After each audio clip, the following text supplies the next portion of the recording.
Many people wish to lose weight and they make a firm commitment, and then after a few days or a couple of weeks, then they have dropped their goals. Can willpower help?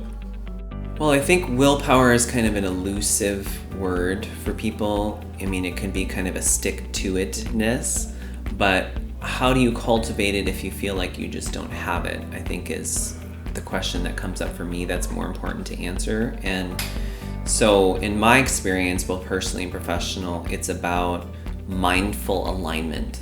So structuring your life so that your priorities and your habits fuel your goals rather than hinder them.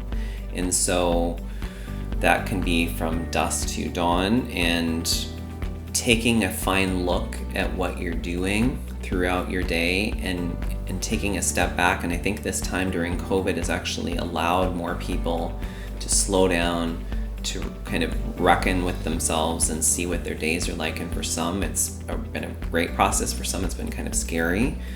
But it is an opportunity, I think, for all of us to really take a little time and step back and see what is important to us and what do we maybe need to change with our patterns and rhythms. You know, what's important and what's not important. I think a lot of times nowadays we get caught up in a lot of things that are relatively not important, and then we sacrifice the things that really are. Most people know that being obese is not healthy. Most people want to lose that weight, and they simply, in most cases they don't know what are the right things to do. But even if they know, then perhaps they see the cake or they go to a party and then they still have the 23 pizzas, right? And so how is it that they know that they do X, but they do the opposite? For many people, they have scripts playing in their mind that were written oftentimes decades ago in their childhood or adolescence about their self-image, about their capabilities, about, you know, did they grow up as the fat kid or did they grow up as the skinny kid? So a lot of times these scripts sometimes are our worst enemies. And so gaining awareness of what you're hearing, like negative self-talk, positive self-talk, you can work on that skill actually, and reframe is a really good word, I think, to mention here, because for a lot of people that's part of it. But there's other things that can contribute too. Gut problems where the microbiome is off have been shown in studies to increase cravings for various foods, usually sugary, carbohydrate-rich foods. So I look at it from many angles. I look at it from some of the psychology and lifespan events, but also some of the physical biology, because your gut health impacts your brain chemistry. This is where most of your serotonin is made. Dopamine, a neurotransmitter, impacts your cravings and addictions as well. So we have to start, and sometimes it's a simpler way for people to just think about, well, I know that these things from my childhood or adolescence are going to take a long time to work through or whatnot, but I can start taking a probiotic. I can start eating some kefir or some fermented sauerkraut or something.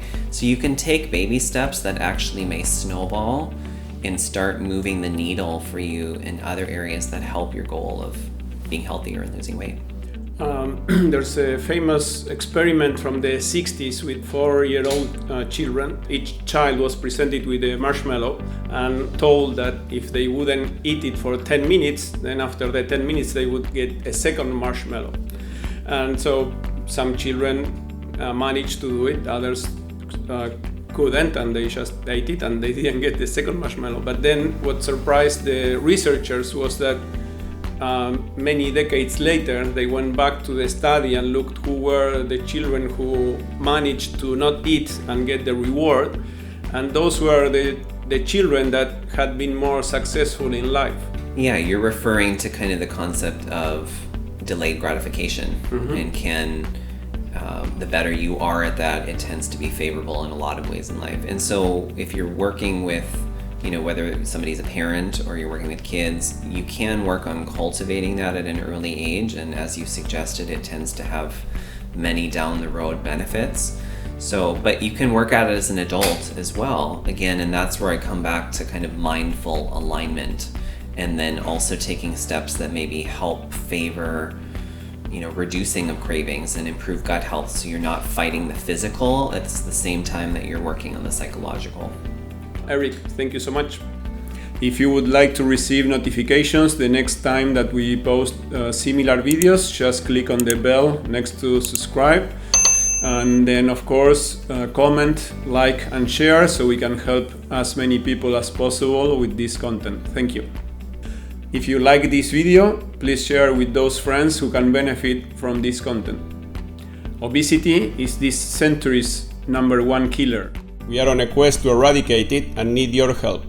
Subscribe to not miss our upcoming videos and add your comments or questions below, or a topic you would like us to discuss. Thumbs up are always appreciated. Lastly, consider accepting our challenge. Lose 7 pounds in 3 weeks, or your money back. Discover the only program to regain your dream weight and health, and keep them forever. ActibHealth.com.